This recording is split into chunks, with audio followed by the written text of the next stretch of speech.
Mindvine Studios presents.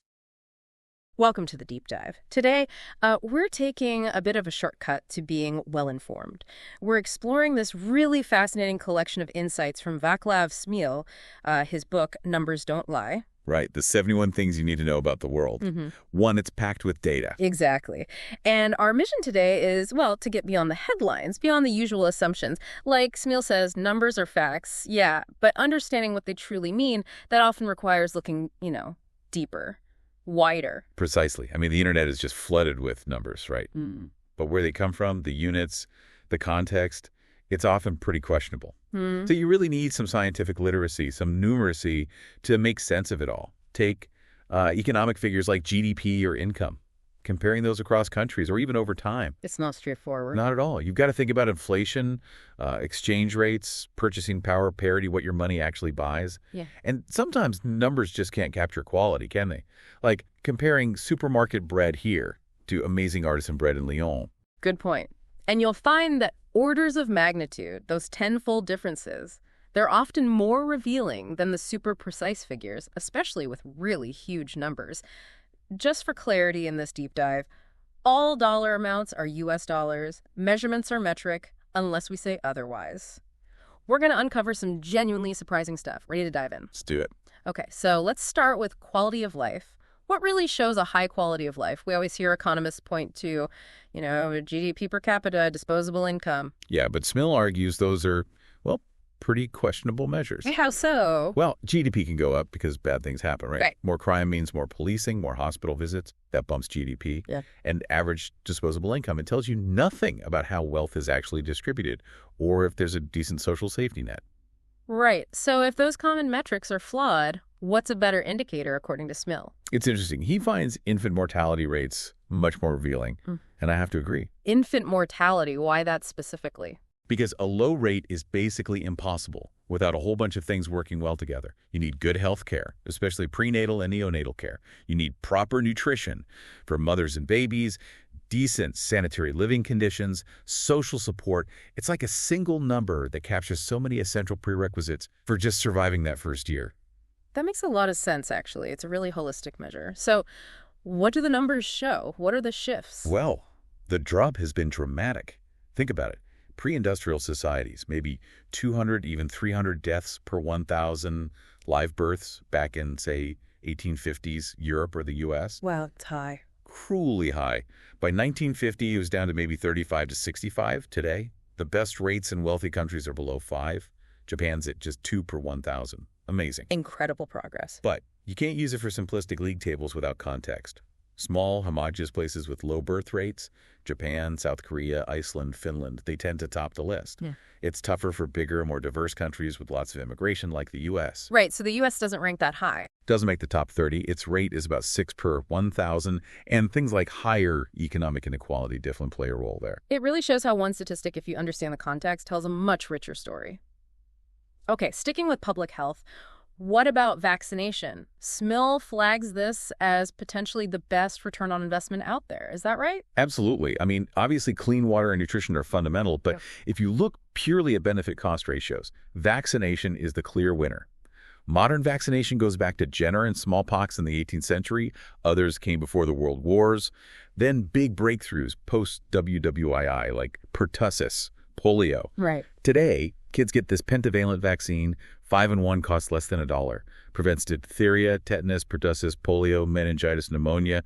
The benefit-cost ratio is just extraordinary. It's hard to quantify perfectly historically, but a 2016 study backed by the Gates Foundation gave some incredible figures. Okay, so what was the payoff they calculated? What kind of return are we talking about? They looked at nearly 100 low- and middle-income countries during the decade of vaccine, and they found a 44-fold benefit, 44 times the investment. 44 times? That's huge. Huge. Impressed even Warren Buffett, who's a major donor to the foundation. And while rich countries have near universal coverage, around 96%, the progress in low-income nations was massive, from 50% coverage in 2000 up to 80% by 2016.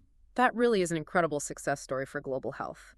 Now, moving beyond health indicators, Smil also looks at these subtle physical markers of well-being. What does he focus on there? Yeah, it's something we kind of take for granted now. Human height. Height. As an indicator. As a measure of progress, yes.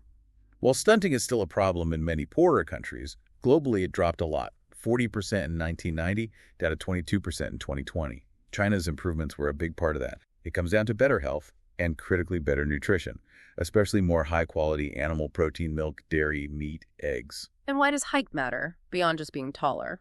Well, being taller is linked to lower risk of heart disease, higher cognitive ability, even higher lifetime earnings. That earnings link was first noted way back in 1915, and it keeps getting confirmed. Whether you look at Indian coal miners or Swedish CEOs, it's also linked to higher social status, generally. Huh. So if we went back a century or so, what did the average person look like height-wise?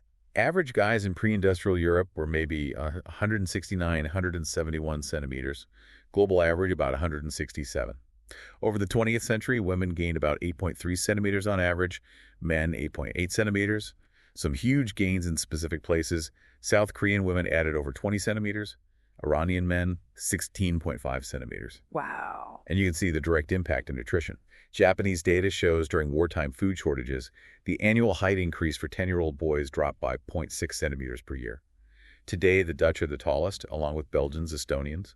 Dutch men born late 20th century average over 182.5 centimeters. And milk played a role there, you mentioned? Seems like it. U.S. milk drinking went down after 1950, while Dutch consumption went up and stayed higher. It's likely a key factor. So more milk for taller kids, maybe. But does being taller mean living longer? Is life expectancy finally hitting a ceiling? Interestingly, no direct link between height and overall life expectancy, generally. But the ceiling question, yeah, the data suggests we might be getting close. Look at Japanese women. Life expectancy went from about 82 in 1990 to over 87 in 2017. That fits a curve that's flattening out around 90 years. So reaching a natural limit, perhaps? It looks like it for many affluent countries. The world record holder, Jean Calment, lived to 122. But that was over 2 decades ago, and she's still the oldest by a big, maybe even suspicious margin. No one else has passed 117 since 1999. And how much lifespan is inherited? Not that much, maybe 15, 30%. So yeah, hoping for a radical life extension through diet or whatever. Probably best not to bank on living into the 22nd century just yet. Okay, let's shift gears to innovation. Many of us, myself included, probably think our current era, the whole e-world thing, is the most inventive time ever. Smil says that's fundamentally wrong. He does. He argues most recent advances are really just variations on older, truly fundamental breakthroughs. Things like microprocessors, yeah, but also just exploiting radio waves. Think about it. Electricity alone, without any microchips, created a pretty sophisticated world by the 1960s. Sure. And our entire digital world. Utterly dependent on electricity. And how do we make most electricity? Thermal and hydropower systems, both commercialized way back in 1882, they still provide over 80% of global electricity. So when was the most inventive time, in his view? He points to the 1880s. Why 1880? Seriously, what made that decade so special? It was revolutionary. It gave us practical electricity and internal combustion engines. Those two things fundamentally reshaped everything. You had Benz, Maybach, Daimler with gasoline engines inspiring diesel, even early concepts for gas turbines. Heinrich Hertz proved electromagnetic waves existed. Hello, wireless world. Okay, those are huge. Massive. Yeah. But the 1880s also gave us stuff that's just part of daily life now. Totally mundane. Maxwell House coffee, Aunt Jemima pancakes, Quaker oats, electric irons, antiperspirant, even the process for strong paper bags, craft paper. It was just this incredibly fertile decade for foundational changes, big and small. Many people tweeting away have no idea how much they owe to that era. That really puts things in perspective. It makes you appreciate those foundational, maybe less flashy inventions. And speaking of foundational but maybe overlooked, transformers. You mentioned electricity earlier. How vital are transformers? Indispensable. Absolutely critical. They're what allowed us to send electricity over long distances efficiently. I mean, Siemens delivered huge 1,100 kilovolt ones in 2018 for a massive power line in China, nearly 3,300 kilometers long. And think about all our gadgets. Every phone charger has a tiny transformer inside, often using clever physics like the piezoelectric effect, or electronic ones, which are much smaller. They're also key for managing renewables like wind and solar on the grid. Can't imagine the modern grid without them. But okay, let's look at big challenges like the energy transition. We hear a lot about moving away from fossil fuels, but the numbers, they show really slow progress, don't they? Painfully slow. This is a really crucial point Smil makes. Go back to 1800. 98% of world energy was biomass wood, basically. By 1900, still 50%. By 2000, it was down to 12%. That shift from new carbon, biomass, to old carbon, fossil fuels, took centuries. Centuries! Yeah, and now we're trying to decarbonize, move away from fossil fuels. But despite all the talk, all the investment, it's not like switching phone networks. Look at the figures. 1992, fossil fuels were 86.6% of global primary energy. 25 years later, 2017, 85.1%. Only a 1.5% drop in 25 years. Exactly. A tiny dent. It just highlights how deeply dependent we still are on fossil carbon. So even the green stuff relies on fossil fuels. Is that the argument? Even things like EVs and wind turbines? Absolutely. It's a critical point. Electric vehicles, right. They only reduce emissions if the electricity charging them comes from non-fossil sources. Globally, in 2020, over 60% of the electricity for EVs still came from burning fossil fuels. So, sure, an EV in hydro-rich Quebec is clean. One in nuclear-heavy France is mostly clean.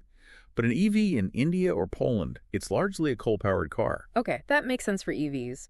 But wind turbines, how are they embodiments of fossil fuels? They use wind. The wind is free, yes. Yeah. But the machine itself, it's pure fossil fuel energy. Think of the steel needed hundreds of millions of tons. Making steel needs coal, needs natural gas. That's equivalent to over 600 million tons of coal just for the steel if turbines were to meet 25% of global demand. Then there's the concrete foundations, because cement production uses energy equivalent to 90 million tons of crude oil. The resins in the blades, the lubricants, the diesel for transport and construction, it all comes from fossil fuels. Now, a turbine does generate more energy over its lifetime than it took to make it, for sure. But that energy is intermittent electricity. Its production, however, is still fundamentally tied to specific fossil fuels we don't have large-scale substitutes for yet. That's a real aha moment. It totally reframes the greenness of some technologies.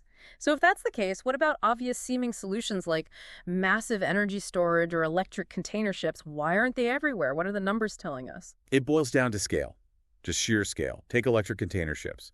The first one, Yara Birkeland, was supposed to launch in 2020. It carries only 120 standard containers, TEUs. Max speed 6 knots, range about 30 nautical miles. Tiny. Right, compared to current ships. Today's diesel giants carry nearly 24,000 TEUs. They travel 21,000 kilometers in 30 days at 16 knots. To get the same power as just an 18,000 TEU diesel ship, you'd need about 30 gigawatt-hours of electricity stored. With today's best lithium-ion batteries, around 300 watt-hours per kilogram, that's 100,000 tons of batteries. 100,000 tons just for the batteries. Yeah, that's 40% of the ship's maximum cargo weight gone. Just for batteries. Even if battery density magically got to 500 weight carams, it's still 60,000 tons. We need batteries basically 10 times better than today's just to be competitive, and battery density hasn't even quadrupled in 70 years. So the bottom line is innovation in these really fundamental physical areas, energy density, materials, it just doesn't follow Moore's law like microchips do. Progress is way, way slower. Exactly. Slower by orders of magnitude. Okay, let's pivot to something really personal. Food. Smil talks about an inexcusable magnitude of global food waste. What does he mean, and why is it so bad? Well, the reasons for waste differ a lot. In the poorest places, it's often about poor storage. Lack of refrigeration waste happens before it even gets to people. But in rich countries, it's mostly the gap between what we produce, which is way too much, and what we actually eat. We basically supply enough food for, hardworking lumberjacks. But most of us have pretty sedentary lives. Right. Can you give us some numbers on that, say, for the U.S.? Yeah, the U.S. is a big offender here. How big are we talking? Well, the average daily food supply is around 3,600 kilocalories per person. Okay. But actual intake, that's closer to 2,100. Wow. So you're looking at, 40%? About 1,500 kilocalories per person per day, just wasted. 1,500 calories per person per day. That's staggering. It is. In 2020, that wasted food could have fed about 230 million people adequately. That's more than the entire population of Brazil. And it wasn't always this bad. U.S. food waste per person jumped 50% between 1974 and 2005. And it's not just wasted food, right? It's wasted resources. Totally. Think of all the wasted labor, energy for farm machinery, irrigation, water fertilizers, pesticides, all for food that just gets thrown out. Might even account for something like 10% of global greenhouse gas emissions. Just the food waste. Unbelievable. It feels like our habits and efficiency are often pulling in opposite directions. Okay, speaking of surprising inefficiencies, environmental impact, we usually point fingers at cars. Big, heavy, gas-guzzling. But what about smartphones? What's actually worse? This is another one that kind of flips your intuition. Obviously, making a 1.4-ton car uses way more energy than making a 140-gram phone. Right, like 10,000 times the mass. Exactly. But the energy gap isn't that huge. A new car embodies maybe 100 gigajoules of primary energy. A phone, about 0.25 gigajoules. So globally, all the new cars sold each year embody about 7 exajoules of energy. Okay. But here's the kicker.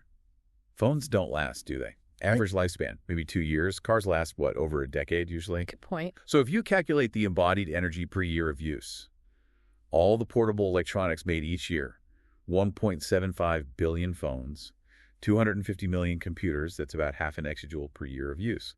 Cars, about 0.7 exajoules per year of use. Wait, so the difference per year is only maybe double for cars? Or even closer? Pretty much. Surprisingly close. And that's not even counting the massive and growing energy costs of the data centers and networks that support our phones 24/7. Wow, that really changes the calculation. The short lifespan is key. Okay, final layer. Let's bring it right home, literally. Our houses, we all know heating and cooling uses a ton of energy. What's a major, maybe overlooked area for efficiency gains there? Yeah, improving home heating efficiency is huge for cutting carbon, especially in cold places. And besides just building smaller houses, the single biggest untapped potential, windows. Windows. Yep, triple glazed windows.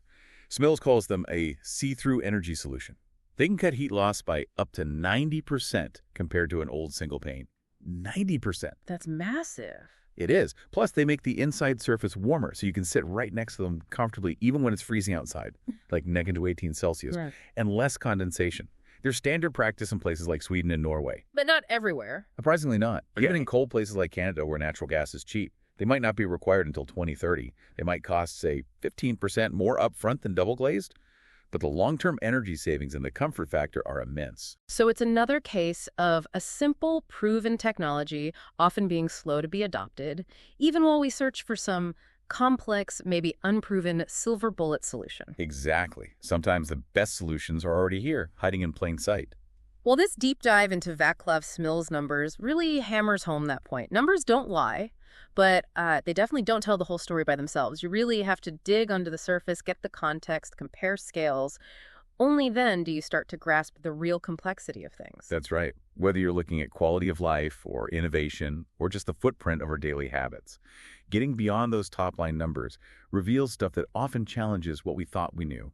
It highlights these unseen connections and dependencies. So, thinking about everything we've discussed, what stands out most to you? What numbers will you maybe look at a bit differently now? Perhaps it's the true cost of, say, convenience food or the hidden energy embedded in our gadgets. The next time you hear a simple statistic thrown out there, maybe ask yourself, okay, what else does this number imply? What's the bigger picture? And what other numbers do I need to really understand the full story?